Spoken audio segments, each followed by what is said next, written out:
Just gotta turn it on. The easiest solution of them all. What's up, dude? How you doing? Good. Oh, are we going? Oh yeah. Nice. I mean, we can wait. We can. Yeah, let's ease in. Let's ease in. How you doing, man? I'm good, man. I'm good. It's cold as hell out. It's freezing. Feels today. like 4. This is definitely a warm-up part of the chat. Oh yeah. We're starting with elevator talk. Yeah, it is cool. The barista here, he I think he confused me for a different white guy. Oh really? Cause I don't know. So the last couple times You have a very New York white guy face. Yeah, I'm Jewish. Yeah. The last couple times I've been here, he's been like the thing of like I know your order and like but it's give me an Americano with almond milk. Which is not something I've ever ordered. Okay. Yeah. Did you just take it? Oh yeah, I've just taken it both times. So now that's my order. Because now funny. this is 2 times in a row that I have not corrected. And I saw him with the almond milk, and I was like, I think the audience needs to know the barista is a black guy. He is a black guy. And now yes. Adam is whoever he wants. Adam has changed his identity to whoever that guy thinks he is. Yeah, but I am here all the time, so it's like he does know who I am, but not the order. But now that's my order. There you go. So now that's what I'm drinking. That's what I usually get. Americano with almond milk. Yeah, less calories. Yeah, it is less calories than oat milk. It also I like almond milk or oat milk more than almond milk if it's in like a cappuccino or something. It foams better. Sure. Yeah. But yeah, if you're just pouring it in, it's kind of it doesn't even matter. Actually, I remember you were on Stavi's World, and one of the calls was just, "What's your coffee order?" I think mine has changed a little bit because I went to Rome with my lady, and then I became a cappuccino guy. Dude, that'll do it. Yeah. Yeah. And then I realized that I think I was just doing that because I wanted to bring up that I went to Rome. Yeah. But like I just did. But yeah, I'm usually right now. I've got an English breakfast tea with a splash of whatever milk is available. Yeah. I studied abroad in Italy. Oh really? Yeah. After that, I started drinking a lot of cappuccinos. That was kind of Where'd you stay? Florence. That's where my lady was for like a few months, and that's on our list of next places to visit. What does she do? She works for venture capital. Okay, she's the breadwinner. No, she's just I meant of the two of you. She's the no. Yeah, I make just about as much as she does. Are you stand up full time or do you? Have I also have a writing job. Oh, okay. Yeah. What's your writing job? I do like comedic ad writing. I get to write jokes like once a month. Sure. Yeah. For who? For this company called Cape. They're like own a bunch of VPNs. So I write like the ads that podcasters and YouTubers read. So have you written ads that have been on podcasts that you've been a guest on? No. Okay. Because the podcasts that I write for are way bigger than what I can get. Really? Yeah. Because I've written ads for like Rogan to read. Tucker Carlson was one of the main ones. Your boy. Yeah. And it's crazy because I don't agree with a thing he says. Well, I agree with one thing, which is that the VPN is great. Yeah. That's the one thing that you agree with. But yeah, he after watching a lot, because I've never really watched him, I was like, I get the appeal. Sure, he's entertaining. He's entertaining. He's a compelling speaker, and he really like knows how to phrase something where it's like you can't really prove that he's wrong. Mm-hmm. Yeah, I remember this. This reminds me of an argument I got into like freshman year of college, where it was about Ben Shapiro, and there's this girl. She didn't understand what I was saying, which was not like. I was not saying I like him more. I was like, I understand how there are guys that see themselves in the end. Then, but it was also I probably sounded dumber than I do now. Well, like it was 2 19-year-olds arguing. There are a lot of people that like can't like understand what it means to live in a gray area. Sure, yeah. I got into an argument with my soon-to-be mother-in-law. Mm-hmm. Not really an argument, but we were just talking about sports, and she was talking about how like sports is a little too like over-celebrated, and like the like danger of football for Yeah. and all this stuff. And then I was like, yeah, but there's also like some good aspects to it. Like I'm not at all a sports guy. Like I watch soccer and that's it. Yeah. But I'm like, there's some great aspects of like being able to like watch a game with your son or daughter and like, or like, you know, learning about teamwork through. Yeah. I think it's one of those things where I think everybody should play sports as a kid, at least to like try it, at least for like a year. It's fine if it's not your thing, but I think exercise is great. It teaches you about teamwork. Like, but yeah, she ended up getting upset over the fact that I didn't fully agree with her. Yeah, sometimes people, they just want to express their opinion. Yes, and it's like, this is not a conversation. I'm just expressing how I feel. But that's how you're not a sports guy. No, I'm a like diehard Arsenal fan. Okay, that's your team. That's kind of all that I follow. Like I watched Zoran's team. Yeah. Zoran I think was a fan before I was. Yeah. But that is his team. That's the official team of New York City now. Yeah. So. Yeah. Honestly, yeah. Yeah. You know, we got a Filipino guy on the Knicks. Really? Jordan Clarkson. Oh, yeah. I didn't know he was on the Knicks. Yeah. How long has he been on the Knicks? Just this season. That's what I thought, because I watched last year. Yeah. A little bit, and he wasn't there. Yeah, he was not there last year. Yeah. There's a few Filipino guys that have Filipinos in the league. Who else is there? There's I'll look it up. These aren't things that I'm like. I know John Legend. He's half Filipino. Is he? Yeah. Steve Lacy. Bruno Mars. Yeah. Bruno Mars. He's Jewish too. Oh, whoa. Yeah. We can have a kid. Jalen Green. Jalen Green. Yeah. He was the big one. Jared McCain. I don't know. Okay. And Dylan Harper. Oh wow, those are all like pretty good players. Yeah. Yeah. We're scrappy. We're a scrappy people. Yeah. So both your parents are Filipino? Yeah, culturally I'm Filipino, but Filipinos are like often some sort of a mutt. Because I've got a lot of Spanish in me. Because of history. Yeah. What happened there? How did it? Well, the Catholic Church needed to get the word out. Yeah, and I'm sure they were really nice about it. They needed a lot of Filipinos to go to heaven through rape, through rape and pillage. It was the only way. Yeah. So a lot of Spanish, and then there's a lot of Chinese blood because China's right there. Yeah, but so I was watching your Don't Tell set before this. So you have how many older siblings do you have? I have 3 older brothers and then 1 younger sister. And your parents and your older brothers all speak. Is Filipino? Is that the Tagalog? Language? Tagalog. Yes. Well, what I don't explain in that is that I was the first one born in America. Okay. So all of my brothers did learn the language, not necessarily from my parents, but from the fact that they lived in the country. But that is still crazy that they all spoke it, and you just. How much older are they? Like 10 and 11 years, and then my the one that's closest to me is 6 years older. Okay, so it is. I guess it is a big difference. Yeah. So where you were born here, like right after they came. Yeah, they moved here in like '84, and I was born in '86. Okay, and you're from Seattle, right?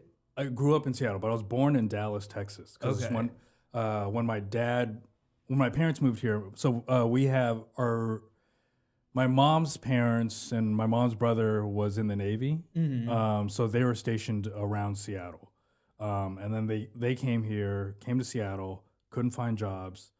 My dad traveled all the way down the West Coast with my uncle and then eventually found their way to Dallas, Texas, where they eventually found some jobs and like a sense of community. Okay. And then we were there for until '89. Oh, so you were just there for like the first like 3 years. Yeah, and then I've first time I went back to Dallas was last year for a show. Oh, right. Wow. Yeah. What were your thoughts on Dallas? It's a lot more. It's such a bummer looking place. It is. Yeah, I have family in Dallas. We also it is. Yeah. Maybe, and I might not be referring more. I think I'm thinking about Garland, Texas, which is where we lived because we visited my house. I found out where the address is. And then Andy Haynes drove me, and I was like, this neighborhood sucks. Yeah. But it looks exactly the same as it used to. Do you know Andy from Seattle? Yeah. I've known Andy. He's now become one of my oldest friends. Yeah. Like you guys grew up together or just comedy? No, just comedy. Okay. So wait. So you grew up in Seattle, and then like what was your childhood like? What were you into? I thought I was the best basketball player in my grade. Really? But like even to this day, I probably never excelled past like the 7th or 8th grade skill level. Because no one taught me like drills or anything. Like lately, were you big? I was a little bit taller. Yeah. I was like one of the taller kids, but I wasn't the biggest. Yeah. And I was like, I had a good first step. Okay, yeah. And I could cross over, but I couldn't use my right hand really. Yeah. So I could like fake and then go left. But if you could read that I was going to do that, which I was, yeah, there's no chance that I was doing anything else, then you're going to stop me. I've been this height since I was 13. So I was like, oh, really? I was the tallest kid on my team in middle school. And then in high school, like everybody caught up to me and I was just suddenly not tall anymore. Did you play basketball too? I did, but I played for the JCC. We had like a team, we would play against like Catholic schools and like small private schools. Oh, really? Yeah. We would play against I went to Catholic school. So yeah, we played against other Catholic schools and yeah. I was like, and then so I thought I was going to be a basketball player. And I thought, I was like, the high school that I was going to, I went to an all boys high school and it was like kind of a sports powerhouse. All my brothers had gone there, all my cousins had gone there. So I was going to go there. So I was like, yeah, I'm going to play basketball. And then immediately got cut from the freshman team, like tryouts. And I was like, all right, I guess I have to figure out a personality or something. Yeah, dude, I remember I played for like our JCC team in middle school, and I was good for that team. I was fine, but then my high school was very good at basketball, and so the freshman year, me and my friend we played together, we were like, all right, we're gonna try out for the freshman team, and his dad drops us off at tryouts the first day, and he goes, remember, you're playing with the brothers now. So make your first shot or it's the last one you're going to take. Yeah. And then the first drill, the coach like puts me at point guard. And I'm like, I've been playing with all Jews. I was a center. I was like, I'm like drilling. I'm like, I don't know what to do. And I airball my first shot and Wes's dad was right. That was the last one. Sure, yeah. And so I did not go to any, like, there weren't even, like, cuts that day yet, but I was like, yeah, I'm not, I'm not good. I don't even want to get cut. From my high school class, the head coach of the Spurs was in my class, Mitch Johnson. No way. Yeah. Wow. So, and he was like obviously our captain. He was very he wasn't like the most like skilled player, but he was the smartest. Yeah, which makes sense why he became a coach. He didn't play in the NBA, did he? No, I like actually looked it up. He went and he played for Stanford, and then I think he did like a little stint in like Europe or something. Okay. So, but yeah, I was surprised because last year I think was his first year where he filled in for Popovich, and so I was like, oh, that's cool. I'm gonna be a Spurs fan, and then I just like couldn't. I don't care that much. Yeah, they've been pretty good. Yeah, they've been pretty good. Yeah.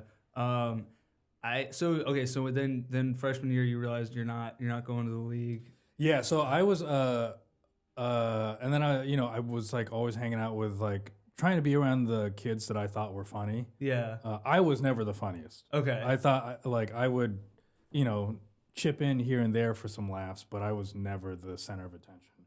So I'd always try to hang out with those kids, and then I was hanging out with like all these kids in like a rockabilly band. Oh, interesting. Because I was just like Did trying you play? to fit. No, but I just wanted to fit in with some group, and they liked having me around. So yeah, that was like, and so a lot of high school and a lot of growing up was just me trying to figure out how to fit in with white kids. Honestly. Yeah. Was it very white? There were a lot of Filipinos at my school, but I had this thing like young. I was like, I don't want to be around Filipinos because I don't want it to look like I didn't want to like fall into the stereotype of like Filipinos just like hang out Oh wow. together and like only hang out together. So I like kind of pushed away the Filipino kids for a while. And then eventually I was like, oh, these guys are cool. So Yeah. yeah. Oh, what do you think that was that made you like push It was away? like me trying to like dissect society in a very like stupid, simple-minded way. Because Yeah. my first like in my neighborhood there was this mall, and there were always like Filipino kids just walking around in mobs in the mall, and I was like, and that became like kind of a stereotype in the area. And I was like, well, I don't want to be a stereotype. Stereotypes are bad.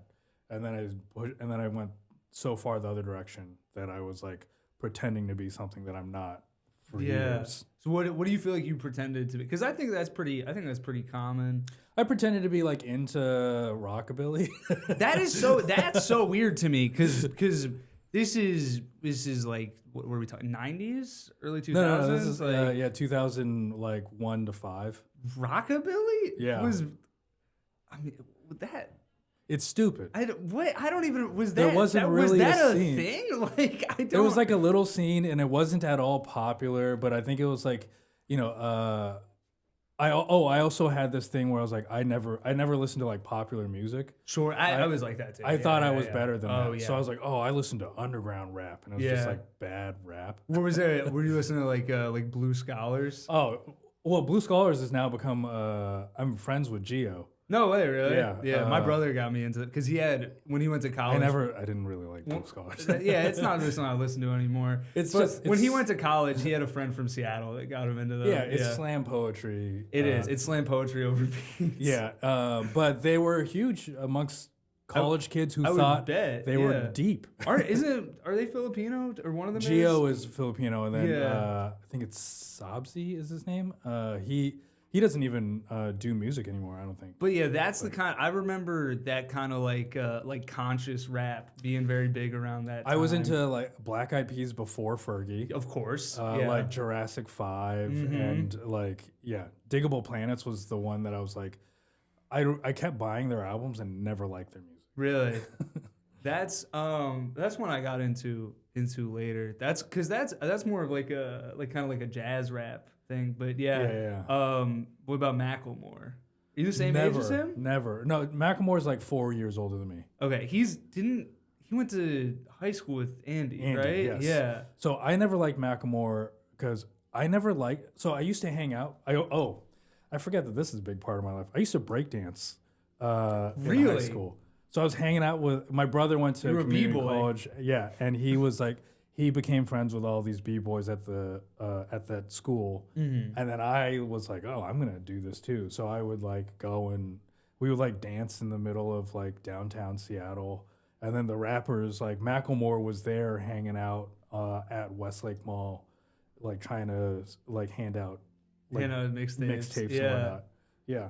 So you ever hang with him?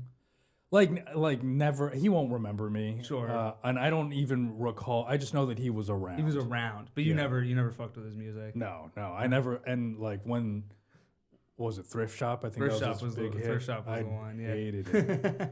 I hated it. I still do. I like it. Makes me like kind of gag. Yeah, I guess I'm a little bit younger, so I was in like early high school when that came out. So that was like huge. Sure. Yeah, but I had a brief Macklemore phase. Yeah. I was in high school. I was rapping. Oh, really? Yeah. So I have a very much like a love-hate relationship with white rappers. Sure. Yeah. You Because know? I think that what you feel with white rappers is similar to what I felt with Macklemore. Yeah. I think is your feeling like, why isn't it me? Is that a part of it? That's part of it. Well, it's kind of like, there can only be so many of us, you know? Sure, yeah. And it's like, if you're not, you have to be so good at it. It's so cringe. I don't think if that you're that's not. true anymore. Not to necessarily be successful, but I think to be like respected. Yeah, but what does that matter? I don't know. Respect, Yeah. like that's a thing. Like being good in stand-up comedy is proven. Like a lot of comedians have proven that doesn't matter. It doesn't matter. So when did you start doing stand up? I'm in my like 15th or 16th year now. Mm-hmm. So whatever, 2011. 2011. Yeah. How old were you? You were like I was 24. 24. So what? Okay. So what were you? So you were like a b-boy, and then did you go to college in Seattle or like in Yeah, I Washington? went to Seattle University. Thought I was going to be a teacher because I wanted to be, weirdly enough, a theology teacher or a religion teacher at a Catholic school. And then that never, I just never found like, I realized like that was like, there's like 6 of those jobs. Yeah. In Are you the city of religious? Seattle. Not anymore. I don't believe in God anymore. You got the. I got some Catholic stuff going Yeah. on, but yeah, this is like family stuff that I'm Okay. wearing. Yeah. It's nice. But yeah, thank you. Well, yeah, I'm not religious at all. So I was like so off. Were you about raised? But you who were I thought- raised like very Yeah. Catholic. Okay. But I was so off about who I thought I was as a person. Like, but so eventually, when I was in college, I like joined improv because I thought it was stand up. You know, because the truth was I really wanted to do stand up. And then 2 years after college, I had like opened for my improv group every Doing once in a stand while, up. doing stand up, and that went really well. And then I went to an open mic and bombed so hard, and that went. I was like, you know what, I'm done. I'm never doing this again. And then eventually, 2 years later, I got into grad school. Felt like I needed another trick up my sleeve, thinking that that's all that stand up was. Yeah. And then I was like, oh, I'll just do it a few more times, and then I'll get good at it. And then, so I started doing stand up before I left to go to Chicago for grad school. And I was like, fuck improv. This is so much cooler. Mm-hmm. So what did you go to grad school for? Writing. Writing? Okay. You got an MFA? Yeah. From where? School of the Art Institute of Chicago, Oh, okay. which is a respectable visual arts school. Yeah. Not a respectable writing college. Oh, really? No. Was it what kind of writing were you doing? Sketch, theater, like plays, like some screen stuff. Mm-hmm. Yeah. Pretty much And were you always into stand up and writing?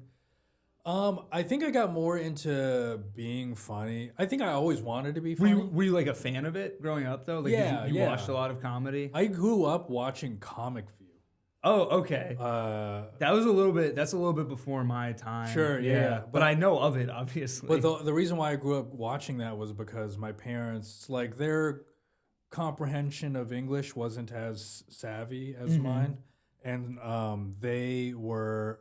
So at the time, growing up, everything on MTV was, like, super sexy. Yeah. Like, there's always a girl in a bikini. And so...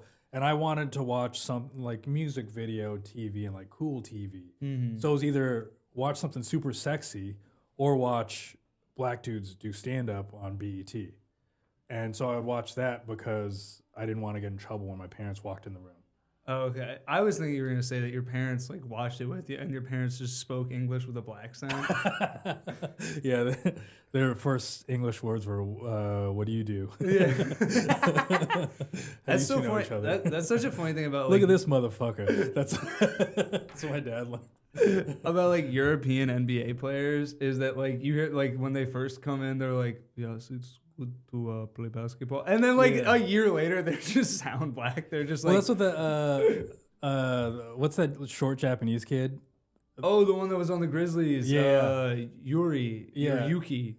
And then he was like, "Yeah, John Morant taught me what the gritty was." Yeah. Yeah, it's so funny. It's like you like watching like Luca's like post game interviews, and he's like, I touched the ball. Pause. Yeah. Okay, so you were watching like what comedians were you like a big fan of? D.L. Hughley was my first favorite comedian. Yeah.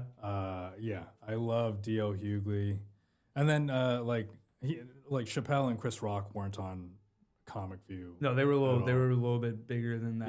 Yeah, but I was like a Chappelle and Chris Rock fan.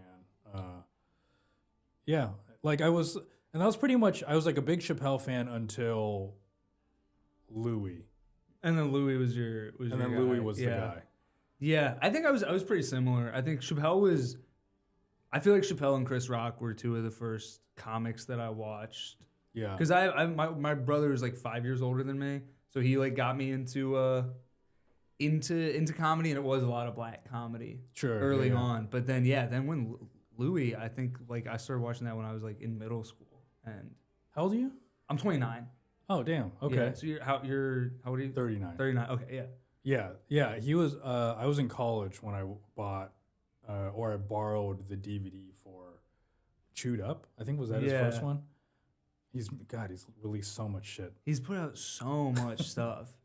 So who were okay? So you started doing stand up, and then you went to Chicago, and you were doing stand up there. Yeah, I started, and I was like doing stand up like probably I was really only doing an open mic once every 2 or 3 weeks. Yeah. For 2 years, and then during the breaks I would go to Seattle for like 5 weeks because that's how long winter break was, and I would be up almost every day for those 5 weeks, and I'd like get real good, or like, for having done stand up for 2 years, and then go back to Chicago and not do it again for like 9 months. That's so funny because I started doing stand up in college, but it was kind of the opposite experience because it was still like I went to school in Vermont, so it's like a smaller scene, but like there were like 3 open mics a week, so I would do those every week. But then during breaks, I grew up in Harrisburg, Pennsylvania, so there's no comedy. Oh, there. really? Okay. Yeah, so like during breaks, I just wasn't doing it at all. Yeah. Yeah. So Andy was in Seattle? No, when I started, Andy had already moved to New York. Okay. So I didn't meet him until... No, I met him while I was still in Chicago. So we were both booked on like the biggest show. It was like the equivalent of the Knitting Factory at the time. And we were both... He was headlining it, and I got booked to open for him. And then that's how we became friends. And then a couple months later, he needed a place to crash in Chicago for a night. Yeah, and then you were that guy. I was that guy, and I was so nervous to have a guy on TV on my couch. It was crazy how like freaked out I was. That's so funny. So when did you move here? 2018. 2018? Yeah. Yeah. Yeah, I moved, and I had been doing stand-up for like 8 years, 6 years seriously. So you went back to Seattle after Chicago? Yeah. Okay. How was that? How was the Seattle scene? Dude, it was good.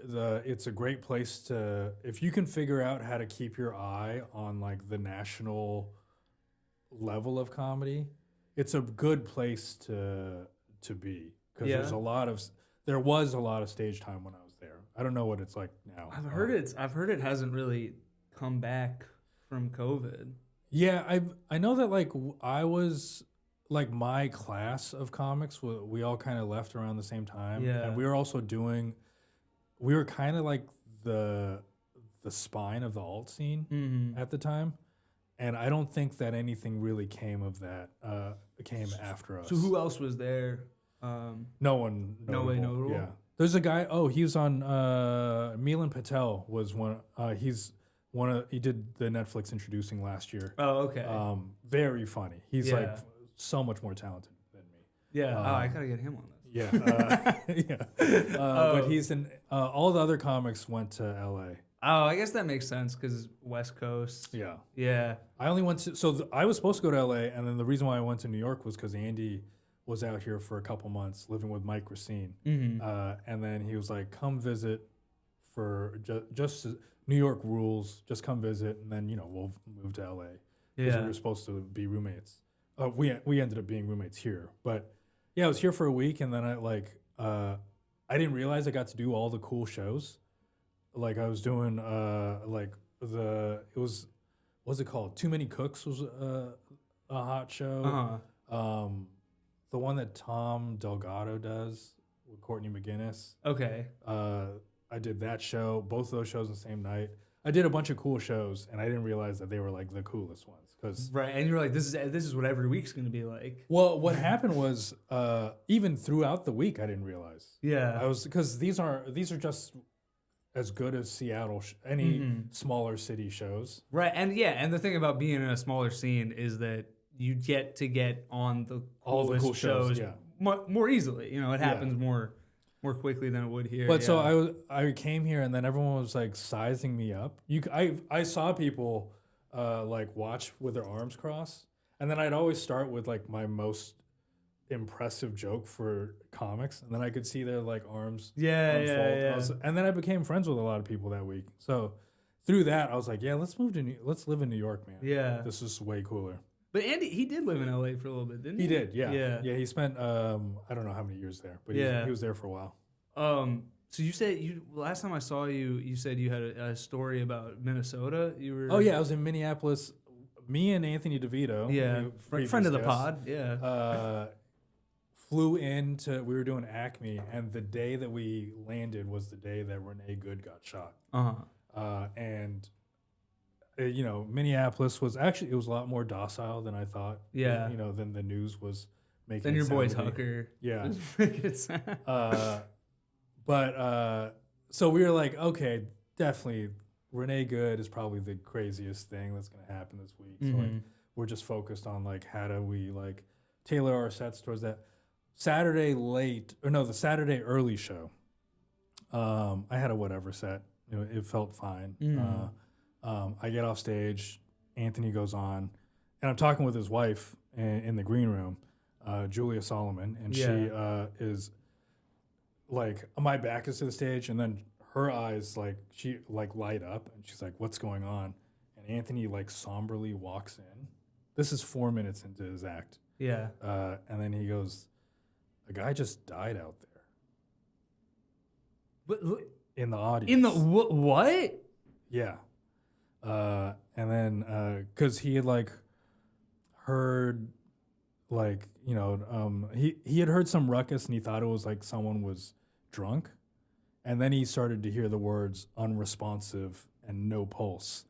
And so he stopped the show, and he's like, we should probably bring up the lights, and we'll continue it later. And then he walked off stage. I knew Anthony was a killer, but I mean, this is next level. I want you to know I was the one that killed, because I was the one on stage. Anthony was just getting set up. Right. But we, so. That's crazy. Yeah. So all the lights were on. I was making it about myself, because there was a guy that I was like making fun of in that area that was drunk. And you were like, did I? And I was like, is that the last thing? Is the last thing this guy's going to experience was me making fun of him in front of 300 people? It wasn't that guy. Okay. And there were a lot of physicians that happened to be in the audience, because Anthony DeVito, smart comedy. Yeah. I have heard he's up there. He brings out the physician's intelligence. favorite comics. He's a former architect. Architects sort of the physicians of buildings. Yeah. Yeah, that's what I'm always saying. But thankfully, there are a lot of physicians around, and there was someone with Narcan. They hit him with Narcan, and eventually he came back. Oh, so he didn't die? He did not die. Oh, thank God. But he had no pulse for like Jesus. I don't know how long. That's insane. Yeah. Is that the craziest thing that's ever happened to you at a show that you've been on? I guess so, because someone actually was dead for a second. Yeah. Other than that, there's been fights. Sure. Yeah. I kind of miss. I think about this a lot, because the early days of open mics. Yeah. There's like it's a weird like culmination of people. Yeah. Because there are people that want to do this. There are people that just want attention and like want to be famous somehow. And then there are like nut jobs that just wander in from the street. Especially, you went to the Creek in the Cave. Yeah, I remember the Creek in the Cave had I got here towards the tail end of it, but they had a lot of those people. I remember my first show at the Creek in the Cave that I watched. Yeah. No, I think I was on it. I think I followed. Yeah, I was on it. I had to follow a lady who was just fully naked. I mean, maybe it's not the same woman, but it's I think absolutely it must the be the same. same woman. Yeah. Because I was talking with, I forget who I was talking to, and they were more acquainted with her because they were around for longer than me. But yeah, I showed up and this lady just like fully naked, and then she kind of bombed, throughout, which Yeah. is so embarrassing. To be bombing naked. I don't Yeah, know. you put all of that out there and you're bombing. But and then I just like was like, oh, okay, so yeah, I guess this is what New York comedy is. Like it's kind of a sideshow thing, and then you have to exist amongst the sideshow acts. Yeah. But so after that guy was revived, Anthony continued the show. And Yeah, so it took like maybe 25 minutes to like get him, because they called the EMTs. The EMTs came and they were like with him, and it took him like 25 minutes to get him able to like walk himself out the door with with his arms around people, and so they restarted the show, and I thought that they were gonna like have the hosts try to like warm him up a little bit, but they're like, let's give it up one more time for Anthony DeVito. And he came out, and the audience was like, it was beautiful because you could see them. They were like, man, this guy went through this. Yeah. This guy, like Anthony, first of all, dealt with it perfectly. Yeah. But also didn't do a Travis Scott. Yeah. But also just like they were like, we're gonna come together for this guy. So, and it became like a really great show. Wow. Yeah, and it also, I mean, Anthony's so good, such a good comic that I feel like so many people wouldn't be able to like perform after that. Yeah. But I could see him. I think a lot of it, like his approach was kind of like, you know what, we gotta, that was crazy, and he kind of just like he commented on it a little bit, but I think his idea was like, let's just get their minds off of it, Right. And let's get their minds off of everything going on outside of this club. So he just like kind of went into jokes, and he's such a good joke writer that at some point he really collected, but it was a lot faster than usual. Yeah. It's so I mean that's interesting. How do you feel like when crazy stuff happens, either in the room or just in the world? Like, you mentioned that you were in Minneapolis right after the murder of Renee Good. How do you balance like commenting on this, the insanity and sad stuff, with being the distraction from it and being like a relief from it? So that show, the Saturday early show, or maybe it was one of the shows, I had leaped into my immigration stuff a little too early. Yeah. And of course, immigration is the hot topic happening in that city. Right. And I could feel the audience not with me and not wanting to go with me.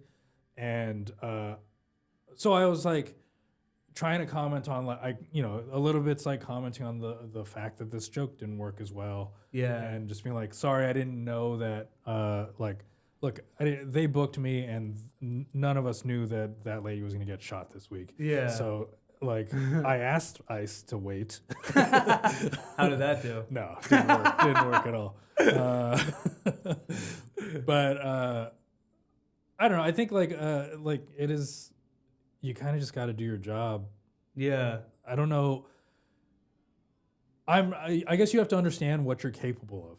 Yeah. And I don't think I wasn't capable of like being the commentary guy. Yeah. Yeah. Because some people are. Yeah, there was a guy, Ben. Oh my God. There was a guy on the show that he commented on it. Was he like a local guy? Yeah, local guy, black dude. Yeah. And he said he ended his set with "fuck ICE." Yeah. And everyone was like, "Yes, thank you." That felt good. Yeah. So I think there's also like the show, moments of the show can comment on it. You don't want the whole show to be about it. Yeah. So, and I was not the guy. So I was like, I'm just gonna tell my jokes. I'll have some immigration stuff, but we're gonna move on from that and go into a joke about a vibrator. Right. That's as deep as I'll get. Yeah. So, when you first started doing stand up, like, what were your earliest jokes about? I don't recall what it was, but I used to have a joke about gay marriage. That was like I think that was whatever it was like the first joke I had written. And I was like, oh, this is what a joke feels like. Yeah, one of my first good jokes was about gay marriage also. And then I wrote like a little bit about race, a little bit about, but I didn't talk about being Asian until like 2 years in, maybe. Yeah. Yeah, it was a lot about being gay, like gay dudes and black dudes. Yeah. Just the two people you wanted to be. I wanted to be one of them. Yeah. And then you had to finally be like, fine, I'm Asian. Yeah. To come out as Asian. Yeah, which is close. It's close enough. That's almost like you take like black and gay and you mix it I together. am right in the middle. I do think you kind of get Asian. You know? Yeah. And what did your parents do when you were growing up? You said that they like. My dad's an electrician. Okay. Was an electrician. My mom worked at a Jewish retirement home, and she was like worked her way. So my parents, they were illegal immigrants. Yeah. And they had to get a job and just keep the job. Yeah. And then especially as things became digital and like, records became digital, they couldn't leave. Yeah. So not until they eventually got their paperwork fixed. So are they citizens now? Yes. Yeah.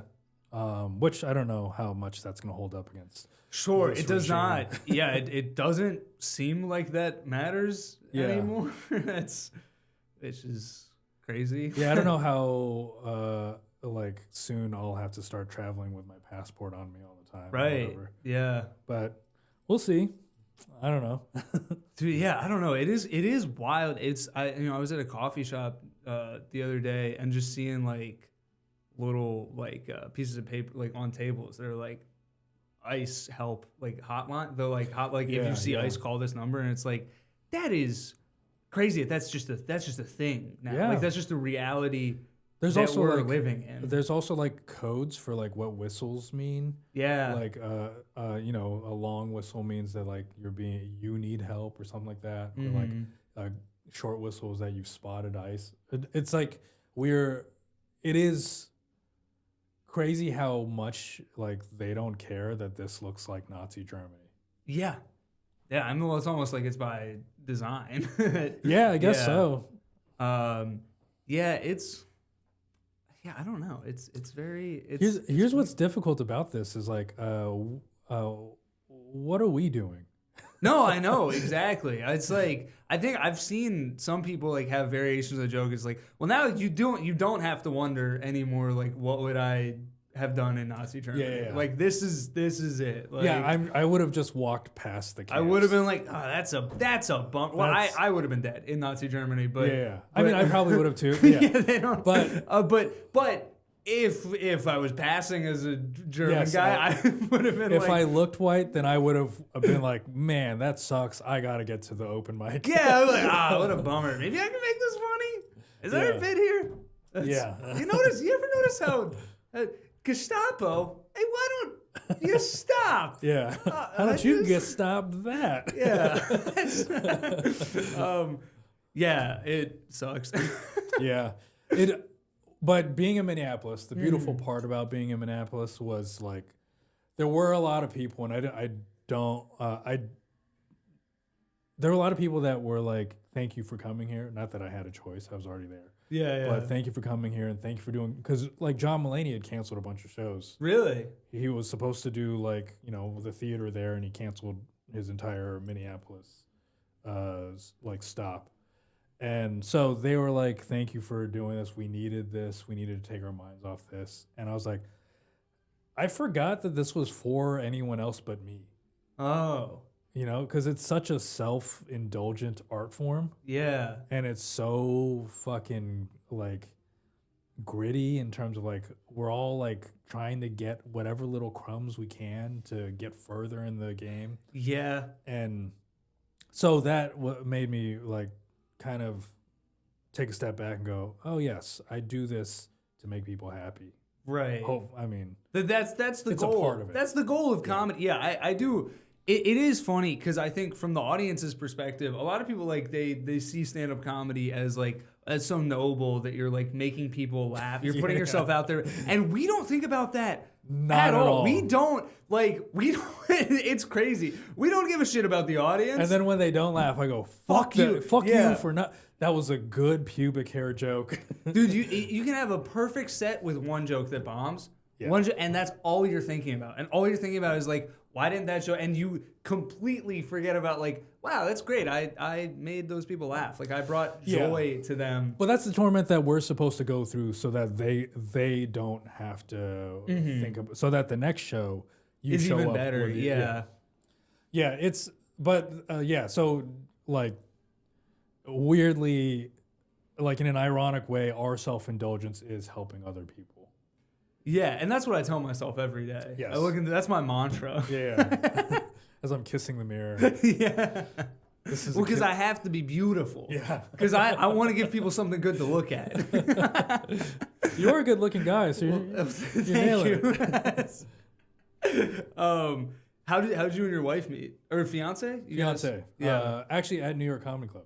Oh, she's not a comic. She was a fan? No. She was fan's a strong word, but she was not necessarily a fan of you, a fan of the art form. Yes, she is a fan of comedy in general. Yeah. She was at the show. I was doing checks on 24th Street, and when you do checks from New York Comedy Club on the weekends, you usually get spots at both venues. And so I was doing checks at 24th first. Went up last, crushed it, killed it. Oh my God, everyone loved me. After the show, I got off stage and I started walking down to the one on 4th Street. So you got to walk down 2nd all the way to get there. Her and her brother were coming out of the pizza place across the street from the 24th Street location. And her brother was like, hey man, we just saw you. That was really great. And then we just started talking. And she used to live on 1st and 5th, so she had to walk down 2nd for 20 minutes anyways. We walked down 2nd, and I was like, you guys want to come in? And I've only got to be on stage for 10 minutes. I'll buy you guys a drink. And so I go on stage. I did even better there. Like, I was having a phenomenal... I haven't had a night like this in a long time. Yeah. I killed it on really both shows. So actually, she didn't even get into going because that show was sold out. Oh, really? So she had to. She was out in the bar area of the 4th Street venue. I go up and I crush, and like it's only happened at 4th Street, but sometimes when I do really well, people will want to take pictures with me because they think that I'm probably a bigger deal than right. I think sometimes people have the idea of like, the thing about like New York comedy clubs is like, oh, this is the next star. This is the next, yeah. Like they think like somebody could have like a picture of Josh Johnson from 3 years ago. Sure, and they're like, I'm getting in early on the Wilfred train. But then they go through they're like, what's this nerdy black kid on my phone? Yeah. But so people were trying to take pictures with me. And so I think she thought I was a much bigger deal. Wow. But and then we've been together for over 3 years now. Nice. Just got engaged a few weeks ago. Well, congrats. Thank you. Yeah.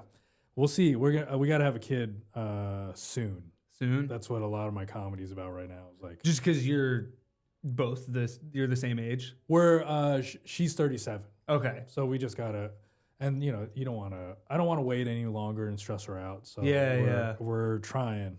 Yeah. Is she also Filipino? She's Polish. Polish. Yeah. Beautiful mixed baby. I know. Yeah. You've been doing a joke about I've been doing a lot of jokes about that, and I just went up to where the hell I was in the Adirondacks on Saturday, and they did just a bunch of like older white liberals at the show, and they did not like the jokes about how fuckable my kid is going to be. I remember Ian Edwards had. Do you know the Ian Edwards bit about biracial people? I don't think it's like you could take the ugliest person from two different races, make him have a kid. He's like, you take Condoleezza Rice and Smeagol from Lord of the Rings. It's gonna be a beautiful baby. That's same thing. Kevin Brennan used to have a joke where you see a little mixed race kid, like like an ugly white dude and an ugly Asian girl, and they're like, look at that, they made a little miracle. Yeah, W. Kamau Bell also has a great joke about mixed race kids, about how he's like, I have like, the thing about biracial kids is that they don't look like either of their parents, but they all look like each other. Yeah. Which is so funny. Have you dated outside of I have. My last girlfriend was Indian. Oh, okay. Yeah. That is a big, there's a Brooklyn stereotype of Jewish guy, guys, Indian girl. Asian girl. Yeah, Asian girl. But yeah, then, and it's funny, I know a few comics who are Jewish and Asian, and it is always that combo with the parents. It's never, but yeah, my last girlfriend was she still is Indian. She's just not my girlfriend anymore. Oh, got it. Okay. Yeah. Actually, it's funny. Shafi Hussein? Yeah. I saw Shafi. It was the first time I'd seen him in a while. And he's like, oh, have you had a kid, right? And I was like, no. And he was like, oh, but you got married. And I was like, no. And he was like, you're in like a serious relationship. I was like, I was. We broke up. And he's like, she's Indian. And I was like, yes. I think he must have seen... He just wanted to prove that he had listened to you in conversation once. Yeah. I think because we hadn't seen each other in probably years. So I think it was just like all through Instagram. He must have seen... I have like... she has like little cousins and I have like family... Like my cousin just had a baby. So he must have seen that stuff and seen a picture of us from her sister's wedding. And put it all together as like... Yeah. As that. But, yeah. So how long you been not with her? It's 10 months. 10 months? How long were you together? 3 years. That's so that was the longest relationship that I've all of my relationships prior would last up to 3 years, and there would be like, it was just okay, are we gonna do this forever? I think it kind of gets to that point. But I think it's a good thing. I have a buddy that got married at 25, and he's now got a 10-year-old daughter, divorced, like having to deal with that. I have another friend who's going through divorce currently with a 2-year-old daughter. Like it's that's definitely that's scary. I mean, I remember seeing Marriage Story, and I was in a different relationship at that time. This was the person before that who was white but not Jewish. So okay.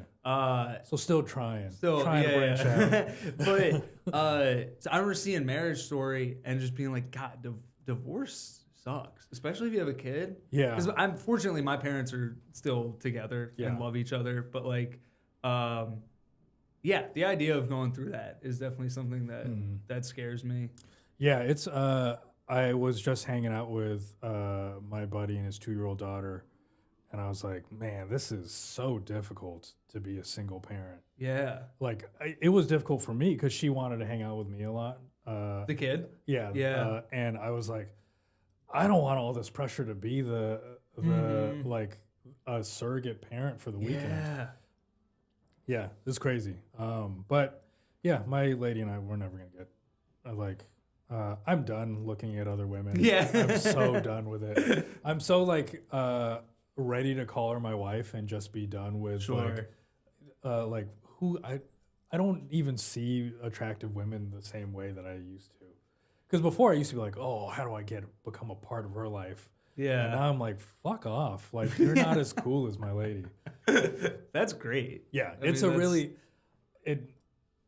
I feel very blessed to feel this way. Yeah, that's really, I mean, I think that's probably how you should be feeling when you're about to get married. When I'm about to get married, and like we're like trying to have a kid. Yeah. Yeah. Like I'm ready. Like I love the team that I have.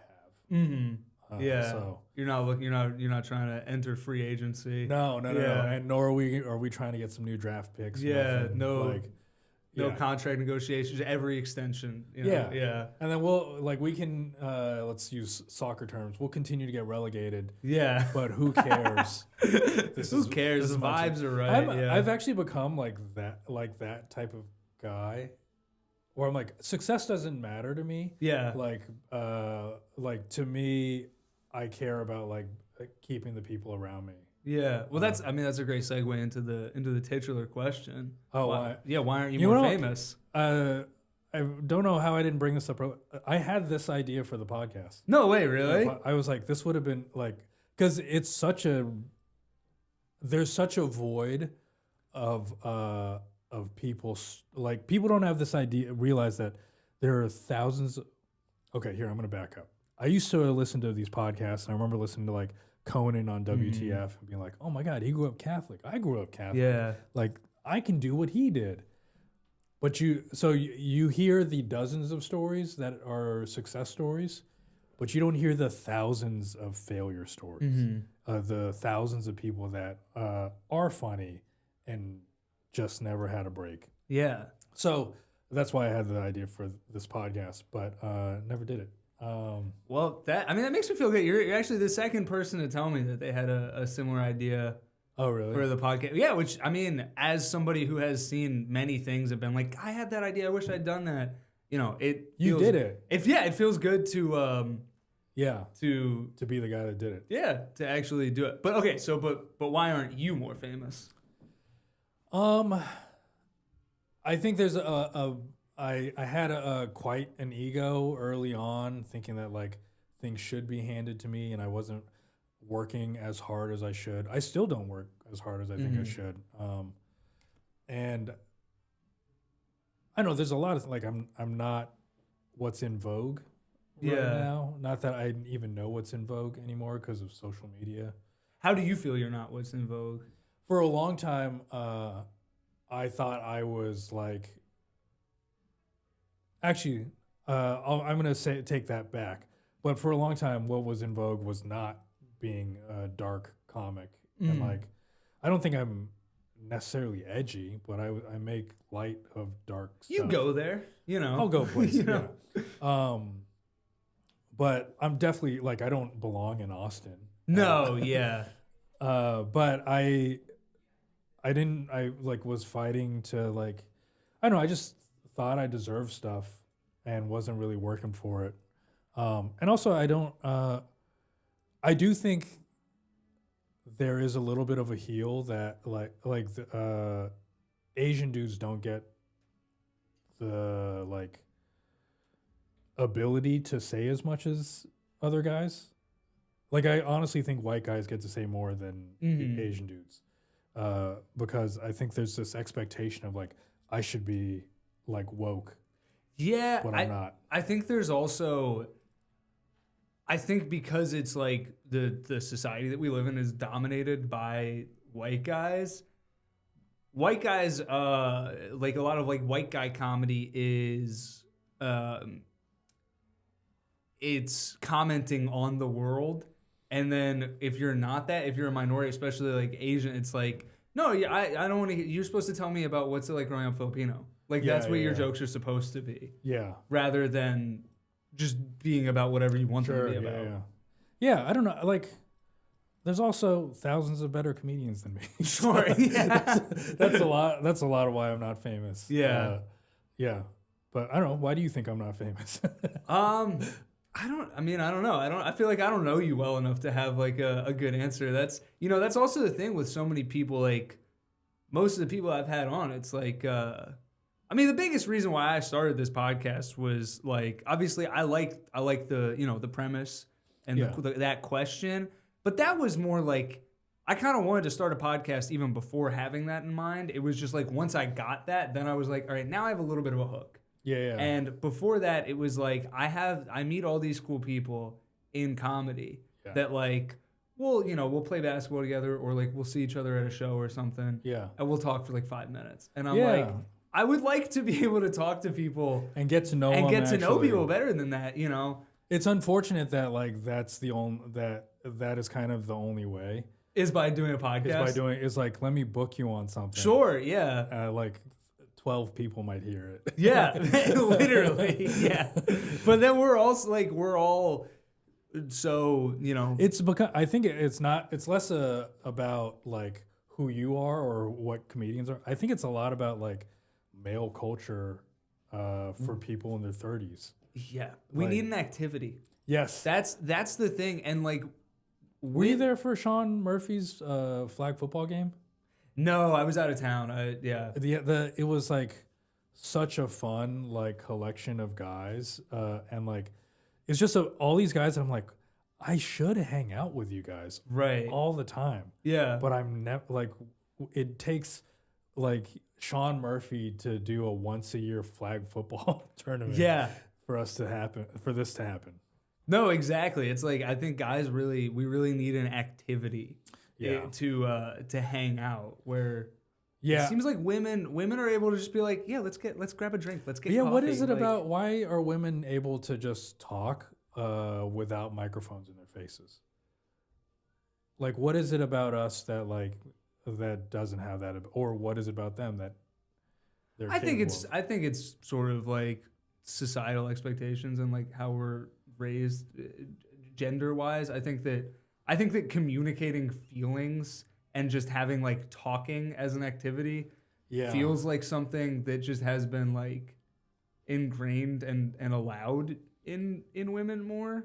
Yeah. I think that and guys have to balance this like I don't want to come off gay. Right, yeah, like you want to hang out, no homo. Yeah. Like and then at the same time, I think that I personally have this pressure of like I need the hangout to be good. Yeah. So which means like I need to provide a good time for this person. And I think that really it puts too much pressure on talking.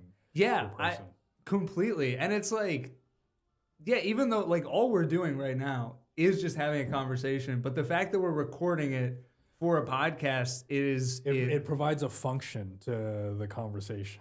Yeah. Or even like the last time we saw each other, we were both at a coffee shop, but we didn't plan on seeing each other, No. And so it's just like, we ran into each other, and we also like barely talked because like we were both working. Yeah. Which I never finished editing that video. I hate editing so much. It sucks. It's my least favorite thing. It's like just pulling up Premiere hurts my heart. I hate it.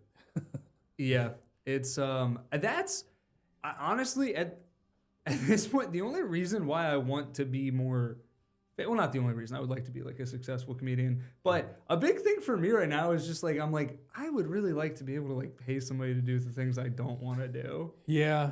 I mean, I used to have all these dreams of like, I'd love to like, I want to prop up my friends as well and like give them opportunities, which would mean that I would get the big opportunity and they get to be on my TV show or whatever. Yeah.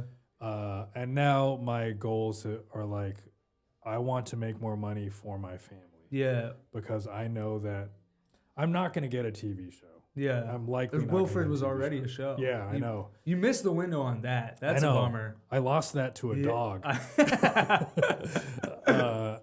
And so, I don't think that stardom at that level is like where I don't think I don't want it anymore. But you did want it. Yeah, I wanted it for the reasons of like I wanted to like all my exes to be jealous. Oh, yeah. So not for the right. I didn't want it because like I wanted to be a better comedian, or I don't even know. I also didn't want it for like evil reasons. Like I think there are like a lot of successful people that are like they just want power. Yeah, and I don't think I'm evil enough to like step on people's throats to get there. No, I think that's the grossest desire to have. I think that like power or money for money's sake. Yeah. Like I want to make money because there's things I would like because I want to not worry about how I'm going to pay my rent or like being able to like buying more expensive feta cheese instead of the cheaper one. Yeah. Like I just want money so I can afford things, and like traveling, but because I'm now making a little bit of money, and I'm making like a comfortable amount, but because we're trying to have a kid, I am worried about how much that kid is going to suck up. Suck up a lot of that money. I need to. So now I'm like, all right, I need to like double my income. In comedy, and I don't know how I'm going to do it, but I have been working harder starting January 1st. Yeah. Did you have a New Year's resolution? Get a hot body. Get a hot body? Yeah. I've been working out I've been going to the gym and lifting. Yeah. But I can't stop eating food. Dude, that's my problem too. I've also been like I mean, especially since the breakup last year. But then once I got out of the like first couple months of being just really sad and not wanting to do anything, then I've been like working out a lot more. But I can't stop. You know, I feel like when I moved to New York, food. I developed a weird relationship with food because I was like, oh, I'm in New York. I can try everything because everything's available. So I like every single meal was about like you know, experiencing the most delicious thing in my price range. Yeah. And then but when I was in Seattle, I was like, oh, I just need energy. I need sustenance to get me to the next activity. And I think I need to get back to, like, that's how you lose weight, is you start looking at food as, like, things, like something that helps your body, not as, like, an experience. Yeah, and it is hard in New York because you just walk. I mean, there's this bakery near me. Dude. And you walk past a bakery. There's so many fucking bakeries. And I'm like, and then I'll be like, all right, well, I can't get the croissant from there because I've already had the croissant. And I'm like, oh, but they got this new babka? Yeah. And so I had babka. Dude, today. That was the first thing I ate. The coffee shop down here, I was like, fuck, a churro donut? I've never had. God. A donut? And then you're like, yes, I have. I've had a cinnamon sugar donut. Right. I know. And it's like, yeah, that was a good croissant. But I know what a croissant tastes like. Yeah, you know? Exactly. There's never been like a dish where I was like, holy cow, I didn't think it was going to be like that. So yeah, I'm wasting, like, eating, you know, 1,000 more calories a day than I probably should to get. But also food's so good. Yeah, I've been having these issues with, like, for a while I was like having trouble staying asleep all night. Yeah. And so I'd wake up, and to get back to sleep, I just shove a bunch of food in my mouth to give myself like that, like the itis. Which is like the worst thing for you. It's absolutely. Yeah, it's so bad for you. But I got into that habit for like weeks. It's so dumb. But I think I shook it this week. All right. Yeah. That's good. All right, I think we gotta wrap up. Is anything you want to plug? Yeah, I have a new podcast with Jeffrey Sheen and Tim McLaughlin called Headlines Only. We just started it, so there's one episode out, and I think you can find that on Jeff Sheen's YouTube page. I don't know if you can find it as a podcast yet, but it's called Headlines Only. It's a podcast where we digest the news and talk, and we won't shut up about the Epstein list because those files need to come out. Wilfred Padua. Did I pronounce it right? Yeah. Padua? Wilfred Padua, everybody.